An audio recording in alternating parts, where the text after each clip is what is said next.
شروع اللہ کا نام لے کر جو بڑا مہربان نہایت رحم والا ہے۔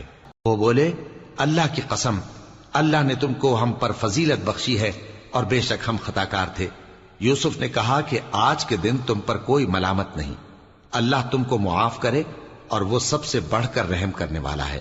یہ میرا کرتا لے جاؤ، پھر اسے والد صاحب کے منہ پر ڈال دینا تو وہ بینا ہو جائیں گے، اور اپنے تمام اہل و عیال کو میرے پاس لے آؤ۔ اور جب قافلہ مصر سے روانہ ہوا تو ان کے والد کہنے لگے کہ اگر مجھ کو یہ نہ کہو کہ بوڑھا بہک گیا ہے تو مجھے تو یوسف کی بو آ رہی ہے۔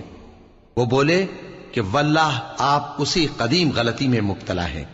مگر جب خوشخبری دینے والا آپ پہنچا تو اس نے کرتا ان کے منہ پر ڈال دیا، سو وہ بینا ہو گئے اور بیٹوں سے کہنے لگے کیا میں نے تم سے نہیں کہا تھا کہ میں اللہ کی طرف سے وہ باتیں جانتا ہوں جو تم نہیں جانتے؟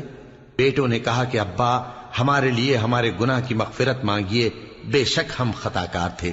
فرمایا میں اپنے پروردگار سے تمہارے لیے بخشش مانگوں گا، بے شک وہ بخشنے والا ہے، مہربان ہے۔ پھر جب یہ سب لوگ یوسف کے پاس پہنچے تو انہوں نے اپنے والدین کو اپنے پاس جگہ دی اور کہا مصر میں داخل ہو جائیے، اللہ نے چاہا تو امن و امان سے رہیے گا۔ اور اپنے والدین کو تخت پر بٹھایا اور سب ان کے آگے سجدے میں گر پڑے۔ اور اس وقت یوسف نے کہا ابا جان، یہ میرے اس خواب کی تعبیر ہے جو میں نے پہلے بچپن میں دیکھا تھا۔